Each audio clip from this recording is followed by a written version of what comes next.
ബൈബിളിലൂടെ ഒരു തീർത്ഥാടനം. വിശുദ്ധ ഗ്രന്ഥത്തിലെ പുസ്തകങ്ങളെ ആഴമേറിയ അർത്ഥത്തിൽ വായിച്ച് മനസ്സിലാക്കുന്നതിനും പഠിക്കുന്നതിനും നാം എവരെയും സഹായിക്കുന്ന ഈ തിരുവചന പഠന പരമ്പരയിലേക്ക് ഗുഡ്നെസ് ടിവിയുടെ മാന്യ പ്രേക്ഷകരായ നിങ്ങൾക്കേവർക്കും ഹൃദയപൂർവ്വം സ്വാഗതം.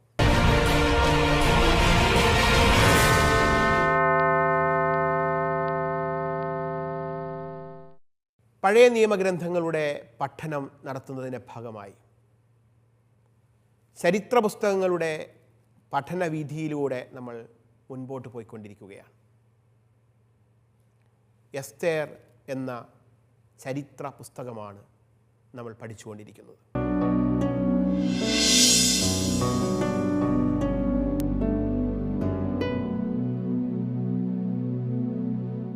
കഴിഞ്ഞ ക്ലാസ്സിൽ എസ്തേർ എന്ന പുസ്തകത്തിൻ്റെ 6-ാം അധ്യായത്തിലെ പ്രധാന പ്രതിപാദ്യ വിഷയം വായിച്ച് വ്യാഖ്യാനിക്കുകയുണ്ടായി. അസ്വസ്ഥതകളുടെ ഒരു രാത്രിയെക്കുറിച്ചാണ് ഞാൻ ഇവിടെ പറഞ്ഞത്. ഒരു ഭാഗത്ത് പേർഷ്യ എന്ന മഹത്തായ സാമ്രാജ്യത്തിൻ്റെ അനിഷേധ്യനായ തലവൻ അഹസ്വേരൂസ് രാജാവ് അദ്ദേഹത്തിൻ്റെ ഒരു രാത്രിയിൽ ഉറക്കം നഷ്ടപ്പെടുന്നു. അദ്ദേഹത്തിൻ്റെ മനസ്സിനെ എന്തൊക്കെയോ അലട്ടുകയാണ്. ഉറക്കം നഷ്ടപ്പെട്ട അസ്വസ്ഥതയുടെ ആ രാത്രിയിൽ അഹസ്വേരൂസ് രാജാവ് തൻ്റെ സേവകന്മാരോട് കൽപ്പിച്ചു, തൻ്റെ തന്നെ ജീവിതത്തിലെ പഴയകാല സംഭവങ്ങളൊക്കെ എഴുതി വെച്ച ദിനവൃത്താന്ത ഗ്രന്ഥം കൊണ്ടുവരണം. ആ ഗ്രന്ഥത്തിൽ എഴുതിയ ചില കാര്യങ്ങൾ ഇവിടെ വായിക്കണം.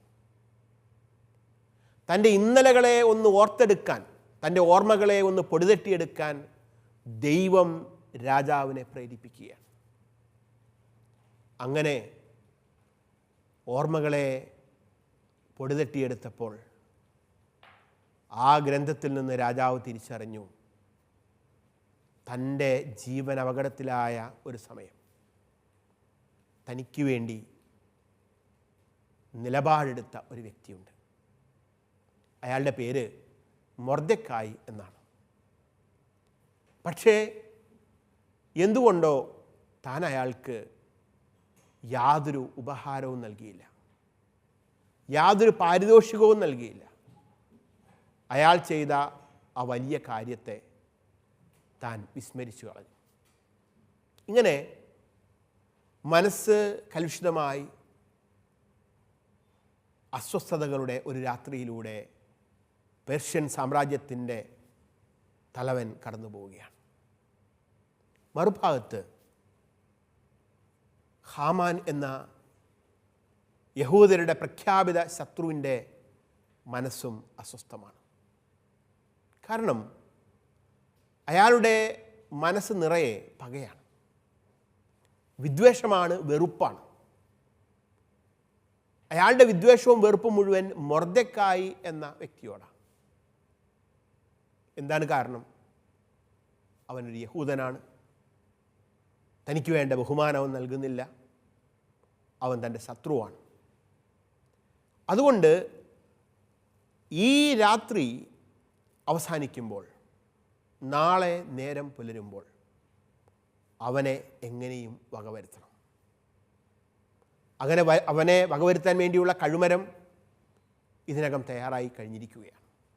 ഇനി ആകെ വേണ്ടത് നേരം പുലരുമ്പോൾ തന്നെ രാജാവിൻ്റെ അടുത്തെത്തണം, രാജാവിൻ്റെ കയ്യിൽ നിന്ന് ഒരു കൽപ്പന മേടിക്കണം, രാജസേവകൻ കൂടിയായ മൊർദെഖായിയെ കൊല്ലാനായിട്ടുള്ള കൽപ്പന മേടിക്കണം. അത് വളരെ എളുപ്പവുമാണ്. പക്ഷേ ഈ ചിന്തകളെല്ലാം മനസ്സിൽ വെച്ചുകൊണ്ട്, പക കൊണ്ട്, വിദ്വേഷം കൊണ്ട് നീറി ഹാമാനും അസ്വസ്ഥതയുടെ ഒരു രാത്രിയാണ്.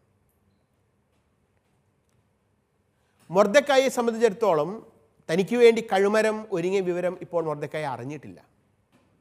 പക്ഷേ ഈ കാര്യം മൊർദെഖായി അറിയുന്നില്ലെങ്കിൽ തന്നെയും മൊർദെഖായിയുടെ ജീവിതത്തിലെ അവസാനത്തെ രാത്രി കൂടിയാണ് ഇത്. കാരണം കാര്യങ്ങളെല്ലാം ഹാമാൻ ഉദ്ദേശിച്ചതുപോലെ മുൻപോട്ട് പോയാൽ നാളെ പുലരുമ്പോൾ മൊർദെഖായി ആ കഴുമരത്തിൽ കൊല്ലപ്പെട്ടേക്കാം. പക്ഷെ അപ്പോഴാണ് ദൈവം ഇടപെടുന്നത്. ദൈവികമായ പരിപ്രേക്ഷ്യത്തിലൂടെ, കണ്ണിലൂടെ ഈ സംഭവങ്ങൾ മുഴുവൻ നമ്മൾ കാണുന്നത്. രാജാവ് മൊർദെഖായിയെ ആദരിക്കാൻ തീരുമാനിക്കുന്നു, ബഹുമാനിക്കാൻ തീരുമാനിക്കുന്നു. അങ്ങനെ രാജാവ് മൊർദെഖായിയെയാണ് ആദരിക്കാനും ബഹുമാനിക്കാനും തീരുമാനിച്ചിരിക്കുന്നതെന്നറിയാതെ എപ്രകാരമാണ് അവനെ ബഹുമാനിക്കേണ്ടതെന്ന് ഹാമാൻ തന്നെ പറയുന്നു. ആ ബഹുമാനം കൊടുക്കാനായി ഹാമാൻ തന്നെ നിയുക്തനാകുന്നു.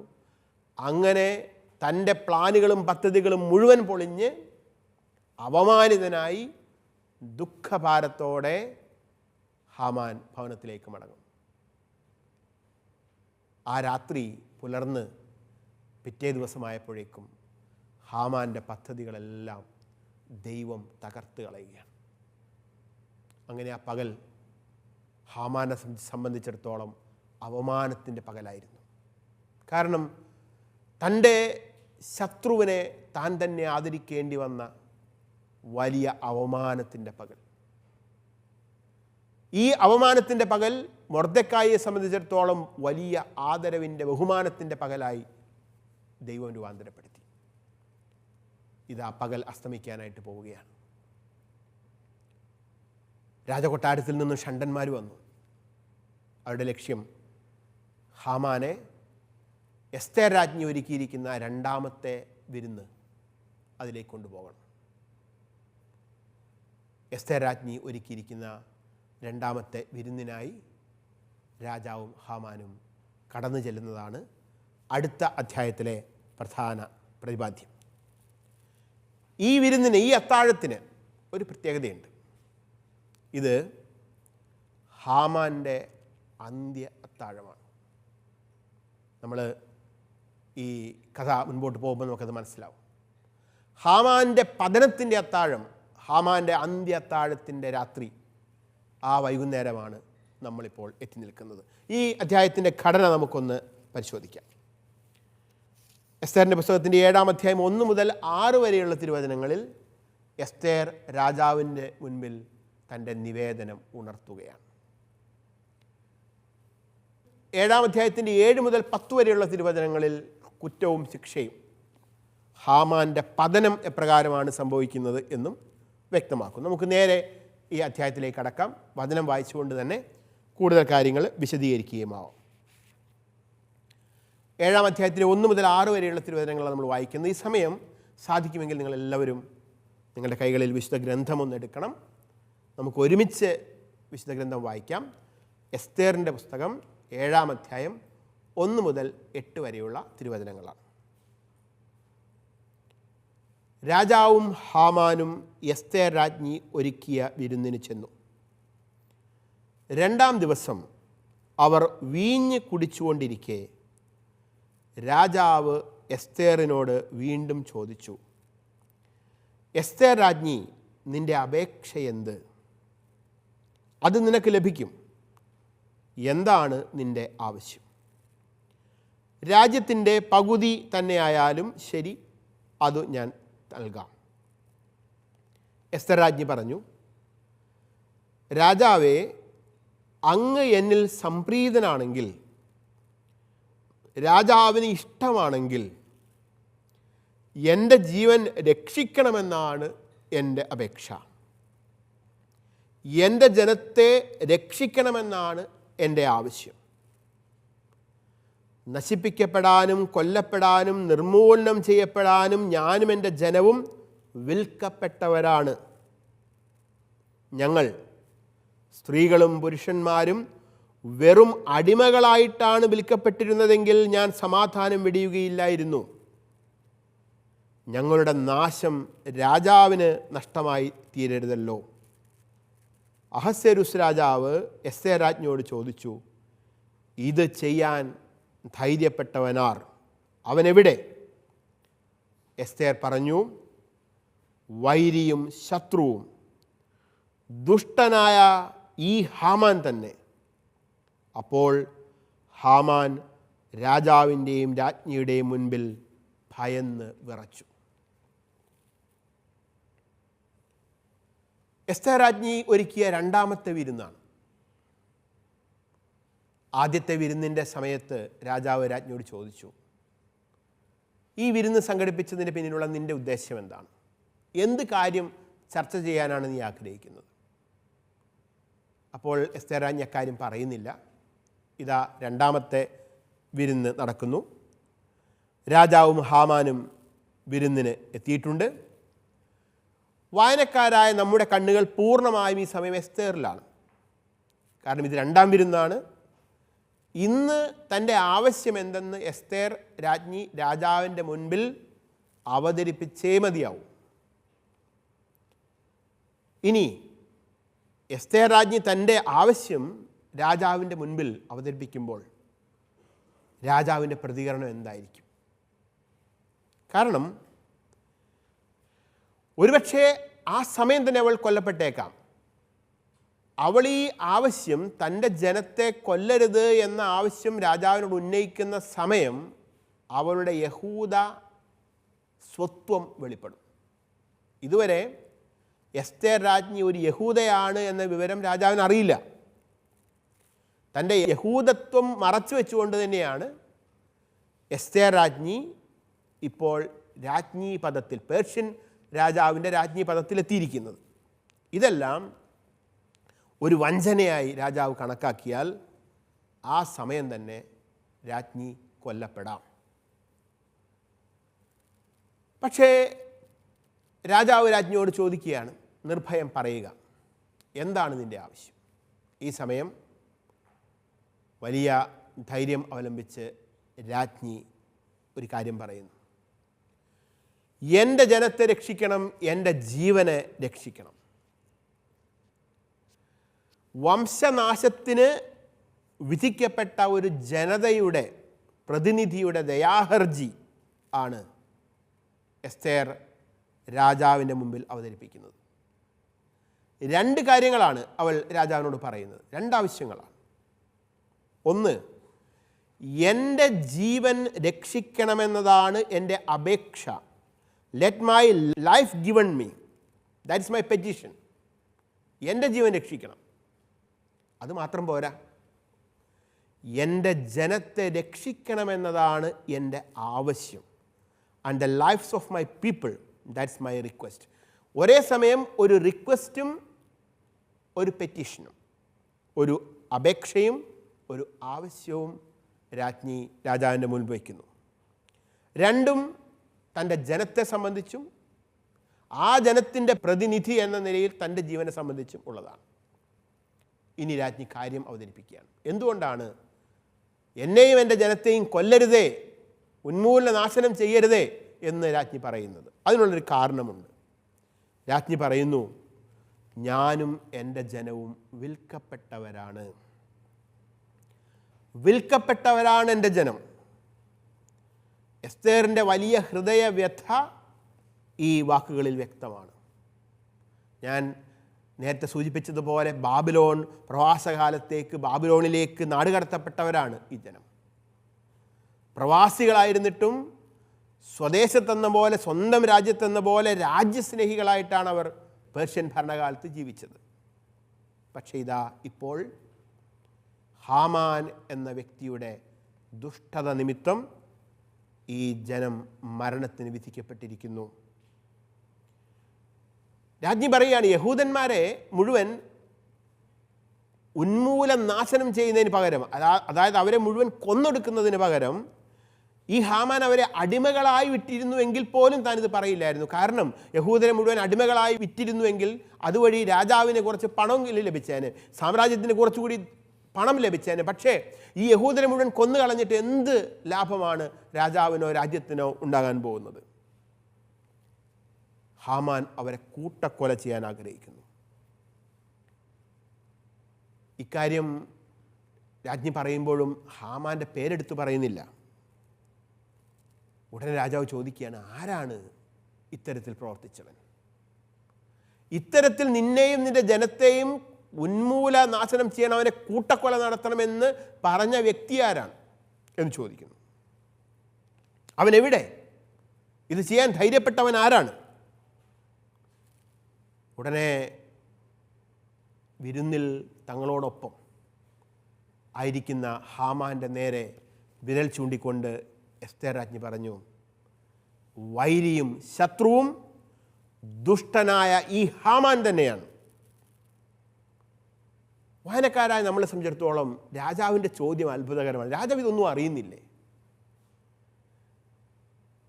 യഹൂദർക്കെതിരെയുള്ള, യഹൂദരെ കൂട്ടക്കൊല ചെയ്യാനുള്ള രാജശാസനം തയ്യാറാക്കിയത് ഹാമാനാണ്.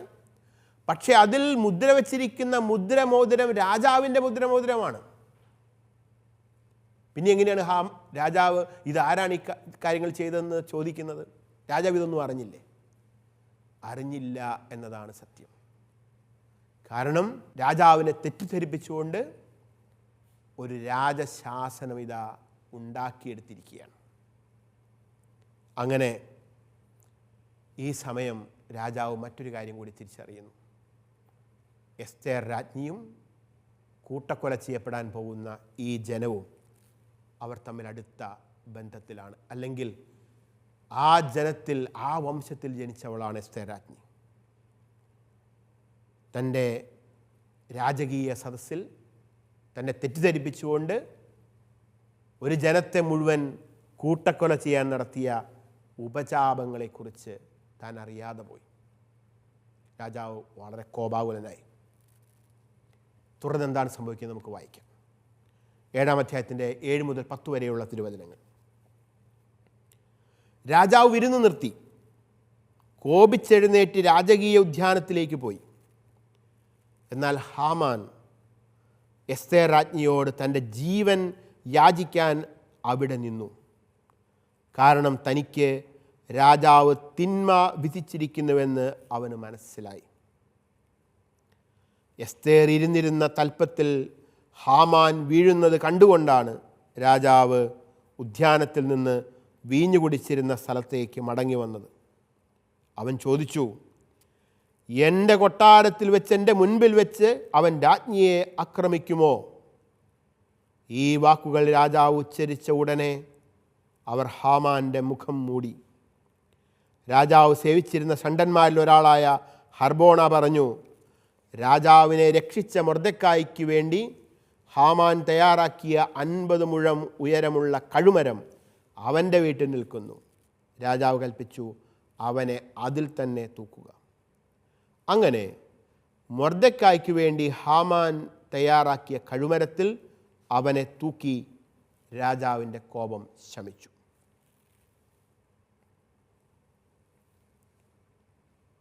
എസ്തേർ രാജ്ഞി ഇക്കാര്യങ്ങളെല്ലാം രാജാവിനോട് പറഞ്ഞപ്പോൾ, താനും തൻ്റെ ജനവും കൂട്ടക്കൊല ചെയ്യപ്പെടാനുള്ള സാഹചര്യം എപ്രകാരമാണ് ഉണ്ടായത് എന്ന് പറഞ്ഞപ്പോൾ രാജാവിന് ഒരു കാര്യം മനസ്സിലായി. താൻ കബളിപ്പിക്കപ്പെട്ടിരിക്കുന്നു, തെറ്റിദ്ധരിക്കപ്പെട്ടിരിക്കുന്നു. താൻ കൊടുത്ത മുദ്രമോതിരം ഉപയോഗിച്ച് ഒരു ജനത്തെ തന്നെ കൂട്ടക്കൊല നടത്താനുള്ള ഗൂഢാലോചന നടത്തിയ ശത്രുവാണ് ഹാമാൻ. അവനെ തൻ്റെ സന്തത സഹചാരിയെപ്പോലെ താൻ കൊണ്ടു നടന്നല്ലോ, അവനെ താൻ വിശ്വസിച്ചു പോയല്ലോ എന്നൊക്കെ ഓർത്ത് രാജാവ് കോപാകുലനായി ഇവർ ഭക്ഷണം കഴിച്ചിരുന്ന സ്ഥലത്ത് നിന്ന് പുറത്തേക്ക് ഇറങ്ങി ഉദ്യാനത്തിലേക്ക് പോവുകയാണ്. എന്തുകൊണ്ടാണ് രാജാവ് ഇപ്രകാരം പെട്ടെന്ന് പുറത്തേക്ക് ഇറങ്ങി പോകുന്നത് എന്നതിന് പല ഉത്തരങ്ങൾ ബൈബിൾ പണ്ഡിതന്മാർ പറയുന്നുണ്ട്. ഒന്നാമതായിട്ട് ചിലർ പറയുന്നു, രാജ്ഞിയുടെ വാക്കുകൾ രാജാവിനെ അത്യധികം അസ്വസ്ഥപ്പെടുത്തി. അതുകൊണ്ട് ആ അസ്വസ്ഥത രാജ്ഞി കാണണ്ട എന്ന് കരുതി ഉദ്യാനത്തിലേക്ക് പോയതാകാം. രണ്ടാമത് പറയുന്നത്, ഇതൊരു വലിയ ഗുരുതര പ്രശ്നമാണ്. ഈ പ്രശ്നത്തിനുള്ള പരിഹാരം കണ്ടെത്താൻ വേണ്ടി, ഒരു സാവകാശം ലഭിക്കാൻ വേണ്ടി രാജാവ് പുറത്തേക്ക് ഇറങ്ങിയതാകാം. ഏതായാലും രാജാവ് കോപിച്ച് വിരുന്നുശാലയിൽ നിന്നും പുറത്തേക്ക് ഉദ്യാനത്തിലേക്ക് പോകുന്നു. ഈ സമയം വിരുന്ന് മേശയുടെ ഓരത്തിരിക്കുന്ന ഹാമാന് മനസ്സിലായി കഴിയുന്നു, തൻ്റെ ജീവൻ അപകടത്തിലാണ്. രാജാവ് വലിയ കോപിഷ്ഠനാണ്. ഏത് സമയവും താൻ കൊല്ലപ്പെടാം. ഇനി ഒരേ ഒരു സാധ്യത മാത്രമേ ഹാമാൻ്റെ മുമ്പിൽ ബാക്കിയുള്ളൂ.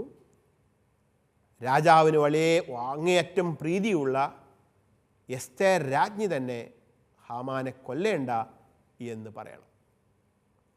അപ്പോൾ തൻ്റെ ജീവൻ രക്ഷിക്കാനുള്ള അവസാനത്തെ ശ്രമം ഹാമാൻ നടത്തുകയാണ്. അതിനുവേണ്ടി രാജ്ഞിയുടെ കാൽക്കലേക്ക് ഹാമാൻ എന്ന ഇതുവരെ ഗർവിഷ്ഠനായിരുന്ന വലിയ പ്രതാപിയായിരുന്ന പ്രഭുവായിരുന്ന ആൾ ഒരു യഹൂദ വംശജയായ എസ്തേർ എന്ന രാജ്ഞിയുടെ കാൽക്കലേക്ക് മലനടിച്ച് വീഴുകയാണ്. രക്ഷിക്കണമേ എന്ന് പറഞ്ഞുകൊണ്ട്. യഹൂദ പാരമ്പര്യങ്ങളിൽ പറയുന്നത് ഈ സമയം ദൈവത്തിൻ്റെ ഒരു മാലാഖ ഹാമാനെ എസ്തേറിൻ്റെ കാൽക്കലേക്ക് തള്ളിയിട്ടു എന്നാണ്. ഏതായാലും ജീവൻ രക്ഷിക്കാനുള്ള തത്രപ്പാടിൽ എസ്തേർ രാജ്ഞിയുടെ കാൽക്കലേക്ക് ഹാമാൻ വീഴുന്ന രംഗം കണ്ടുകൊണ്ടാണ് ഉദ്യാനത്തിൽ നിന്ന് രാജാവ് ഈ മുറിയിലേക്ക് തിരികെ പ്രവേശിക്കുന്നത്. രാജാവ് കരുതി ഇയാൾ രാജ്ഞിയുടെ നേരെ പാഞ്ഞെടുക്കുന്നത്, ഇയാൾ നിലത്ത് വീഴാൻ വേണ്ടിയിട്ടാണ് എടുക്കുന്നത്, രാജ്ഞിയെ ആക്രമിക്കാൻ വേണ്ടി ഇയാൾ പാഞ്ഞെടുക്കുകയാണെന്ന് രാജാവ് കരുതി. തൻ്റെ രാജ്ഞിയെ ഹാമാൻ തൻ്റെ കൊട്ടാരത്തിൽ വെച്ച് ആക്രമിക്കുകയാണ് എന്ന് രാജാവ് കരുതി. സത്യത്തിൽ ഇതൊരു തെറ്റിദ്ധാരണയാണ്. ഹാമാൻ തൻ്റെ ജീവൻ രക്ഷിക്കാൻ വേണ്ടി രാജ്ഞിയുടെ കാൽക്കലേക്ക് വീഴാൻ നോക്കിയതാണ്. പക്ഷെ പുറത്തുനിന്ന് വരുന്ന രാജാവ് കാണുന്നത് ഈ ഹാമാൻ തൻ്റെ രാജ്ഞിയെ ആക്രമിക്കാൻ ശ്രമിക്കുകയാണ് എന്നുള്ളതാണ്. ഏതായാലും രാജാവ് വീണ്ടും കോപിഷ്ഠനായി. അവൻ ചോദിച്ചു, എൻ്റെ കൊട്ടാരത്തിൽ വെച്ച് എൻ്റെ മുൻപിൽ വെച്ച് അവൻ രാജ്ഞിയെ ആക്രമിക്കുമോ എന്ന് പറഞ്ഞാൽ അതിനവൻ ധൈര്യപ്പെടുമോ? അവൻ്റെ ഹാമാൻ്റെ ഡെത്ത് സെൻറ്റൻസ് ആണ് പ്രഖ്യാപിക്കപ്പെടുന്നത്. ഈ വാക്കുകൾ രാജാവ് ഉച്ചരിച്ച ഉടനെ അവർ ഹാമാൻ്റെ മുഖം മൂടി എന്ന് പറയുന്നു. ഹാമാൻ്റെ മുഖം മൂടുന്നത് വധശിക്ഷയ്ക്ക് വിധിക്കപ്പെട്ടതിൻ്റെ സൂചനയാണ്. പ്രാചീന റോമൻ യവന സംസ്കാരങ്ങളിൽ കഴുമരത്തിലേക്ക് നയിക്കപ്പെടുന്ന ആളിൻ്റെ മുഖം മൂടുന്ന ഒരു പതിവ് ഉണ്ടായിരുന്നു. ഒരു കറുത്ത തുണി കൊണ്ട് മുഖം മൂടുന്ന ഒരു പതിവുണ്ടായിരുന്നു. അതേസമയം നമ്മളിപ്പോൾ പറഞ്ഞുകൊണ്ടിരിക്കുന്ന ഈ പേർഷ്യയിൽ ഇപ്രകാരമായ ഒരു രീതി ഉണ്ടായിരുന്നതായിട്ടുള്ള തെളിവ് നമുക്കില്ലതാനും. അതുകൊണ്ട് ചില ബൈബിൾ പണ്ഡിതന്മാർ പറയുന്നത് ഈ മുഖം മൂടി എന്നത് രാജകിങ്കരന്മാർ ഹാമാൻ്റെ മുഖം മൂടി എന്നതാവണമെന്നില്ല, മറിച്ച് നിരാശ കൊണ്ടും അപമാനം കൊണ്ടും ഹാമാൻ സ്വന്തം മുഖം ഒരു തുണി കൊണ്ട് മറച്ചതാവാനും സാധ്യതയുണ്ട് എന്ന് പറയുന്നുണ്ട്. ഏതായാലും ഹാമാൻ്റെ സമയം കുറിക്കപ്പെട്ട് കഴിഞ്ഞു. അവൻ്റെ വധശിക്ഷ നടപ്പിലാക്കും. എപ്രകാരമായിരിക്കും ഹാമാൻ്റെ വധശിക്ഷ നടപ്പിലാക്കുക? അപ്പോഴാണ് രാജാവിനെ സേവിച്ചിരുന്ന ഷണ്ടന്മാരിൽ ഒരാളായ ഹർബോണ ഇടപെടുന്നത്. അവൻ രാജാവിനോട് പറയുന്നു, രാജാവിനെ രക്ഷിച്ച മൊർദെഖായിക്ക് വേണ്ടി ഹാമാൻ തയ്യാറാക്കിയ 50 മുഴം ഉയരമുള്ള ഒരു കഴുമരം അവൻ്റെ വീട്ടിൽ നിൽക്കുന്നു. രാജാവ് കൽപ്പിച്ചു, അവനെ അതിൽ തന്നെ തൂക്കുക. ഒരു വിധി വൈപരീത്യം നമ്മളിവിടെ കാണുകയാണ്. ഒരു രാത്രി കടന്ന് ഒരു പകലിൻ്റെ അവസാനം, അതുവരെ ബഹുമാനിതനായിരുന്നവൻ, ഉയരങ്ങളിൽ വസിച്ചിരുന്നവൻ, അവനിതാ കൊല്ലപ്പെടാൻ പോകുന്നു. അതുവരെ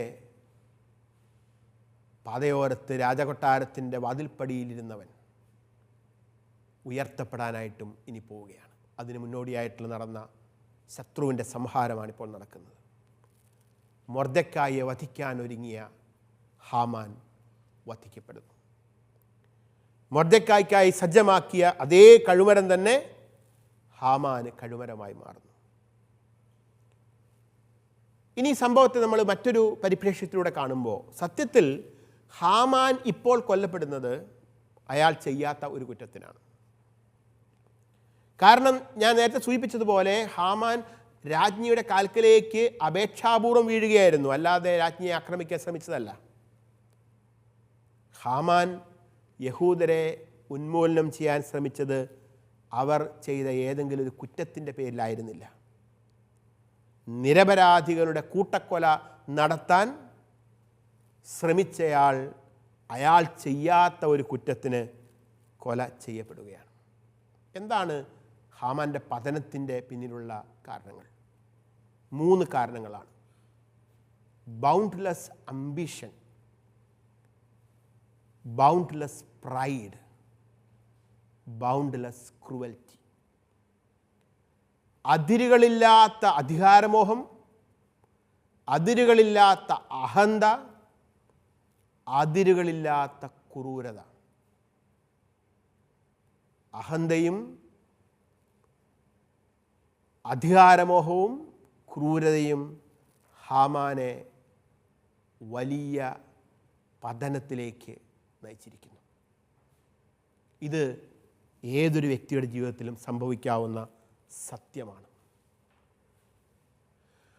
അതിരുകളില്ലാത്ത അഹന്തയും അതിരുകളില്ലാത്ത അധികാരമോഹവും സ്ഥാനമോഹവും അതിരുകളില്ലാത്ത ക്രൂരതയുമൊക്കെ ഒരു വ്യക്തിയെയും ഒരു സമൂഹത്തെയും നശിപ്പിക്കുക മാത്രമേ ചെയ്യുകയുള്ളൂ. ഇനി എപ്രകാരമാണ് യഹൂദർക്ക് സംരക്ഷണം ലഭിക്കുന്നത് എന്ന് അടുത്ത അധ്യായത്തിൽ നമുക്ക് വിശദമായിട്ട് വായിച്ച് മനസ്സിലാക്കാം.